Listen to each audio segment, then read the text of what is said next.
अस्सलाम वालेकुम। इस नई वीडियो के साथ एक नया topic equations of motion. First equation of motion को पढ़ते हैं।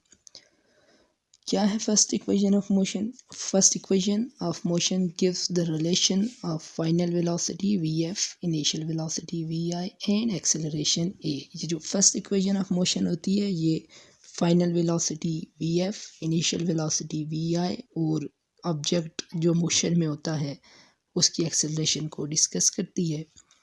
तो इस इक्वेशन की मैथमेटिकल फॉर्म होती है vf is equal to vi plus at। vf final velocity है, vi इनिशियल वेलोसिटी है, ये a एक्सेलरेशन है और टाइम t है। एक्सेलरेशन और टाइम प्रोडक्ट में है।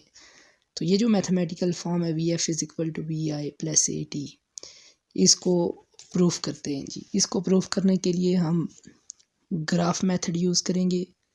इस हॉरिजॉन्टल लाइन यानी एक्स एक्सिस पर टाइम होता है और इस वर्टिकल लाइन यानी वाई एक्सिस पर वेलोसिटी होती है। तो इस डायग्राम में आपको एक रेक्टेंगल और एक ट्रायंगल नज़र आती है। तो इसको प्रूफ करने के लिए इस साइड को देखिए, ये एक लाइन है जिसका नाम था BD। इसके मिड में एक पॉइंट C डालकर इसको हाफ कर दिया गया है। तो आप लिख सकते हैं कि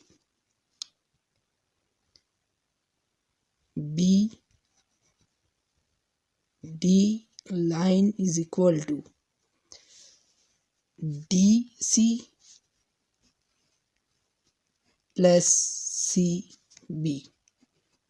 ये किस तरह मुमकिन है? ये देखें, एक लाइन है BD, कंसिडर करें एक लाइन है ये एक लाइन है जिसकी टोटल लेंथ 10 सेंटीमीटर थी।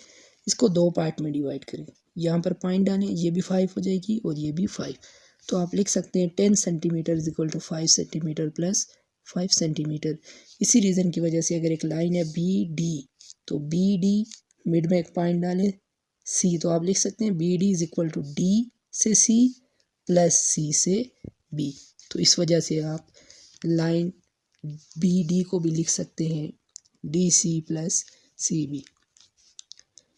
This is known as equation number 1.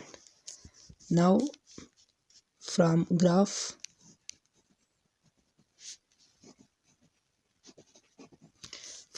we can say that the line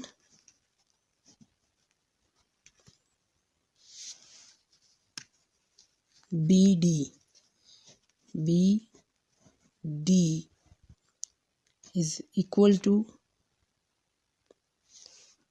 line BD is equal to VF। ये जो पूरी लाइन है ये B से लेकर D तक, ये जो B से लेकर D तक लाइन है इस पर फाइनल वेलोसिटी को हमने रखा है। तो this will be equal to VF line.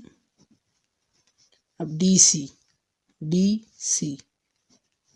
Is equal to DC, ये क्या लिखा हुआ है जी? VI। So it will be equal to VI।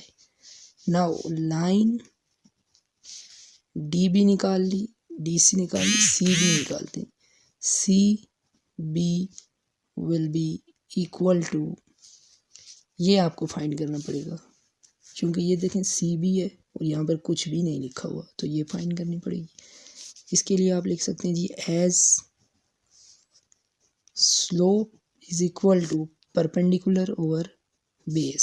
Slope, ये जो स्लोप है ये स्लोप है और इस पर आपने एक्सेलरेशन को रखा है, तो आप लिख सकते हैं स्लोप की जगह acceleration is equal to perpendicular.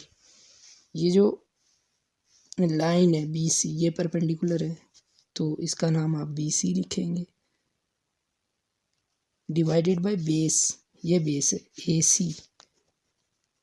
This implies that A is equal to BC as it is AC। ये AC है और इस पर टाइम है तो AC की जगह आप टाइम लिखेंगे, ये इस साइड पे आके मल्टीप्लाई हो जाएगा। तो आप लिख सकते हैं BC is equal to AT। तो ये वैल्यू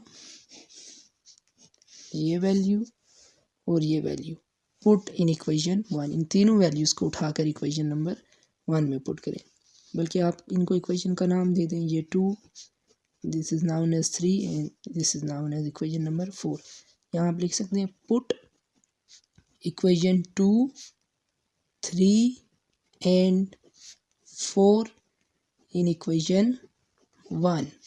ये 1 है, 1 implies that dB is equal to VF। तो अब इसकी जगह यहाँ VF लिखेंगे, इक्वल यहाँ से उठाकर यहाँ लाएं, DC is equal to VI, plus को ऐसे ही उठाएं, CB अभी हमने फाइंड किया है, CB या BC is equal to A, ठीक। तो अब CB की जगह AT लिखेंगे। This implies that VF is equal to VI plus AT। So this is the final proof of first equation of motion. Thank you very much.